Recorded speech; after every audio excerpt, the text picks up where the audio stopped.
இந்த வாழ்க்கையில் ஒவ்வொரு மனிதனுக்கும் நிம்மதி தேவை.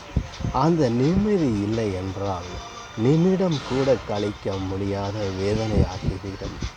ஆக அந்த நிம்மதி இல்லை என்றால் நிமிடம் மட்டுமல்ல, நமது ஒட்டுமொத்த வாழ்க்கையே வீணாகி போய்விடும்.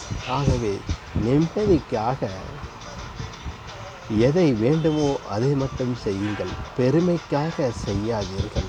நாளைக்கு வேண்டும் என்று செய்யாதீர்கள். இன்று என்ன நிலை அதை மட்டும் சிந்தியுங்கள். 1 மணி நேரத்தில் நாம் என்ன செய்ய போகிறோம் அதை மட்டும் சிந்தியுங்கள். மற்றது எல்லாம் நோட்பேக்கில் எழுதி வையுங்கள். ஏனென்றால் இதன் மூலமாக நாம் சிந்திக்கும் ஆற்றல் அதிகமாக மன குழப்பங்களும் மன அழுத்தமும் வந்து கொண்டே இருக்கும். இதுதான் தீர்வு. இப்பொழுது இந்த நிமிடம் என்ன செய்ய போகிறோம் அதை மட்டும் சிந்தித்தால் நாம் கச்சிதமாக செய்ய முடியும். நாளை என்ன செய்ய போகிறோம் என்று தீர்மானித்தால் அது இப்போவே பிளாக் ஆகிடும். பிளாக்குங்கிறது மன ரீதியாக மட்டுமல்ல, மொத்தத்தில். நன்றி.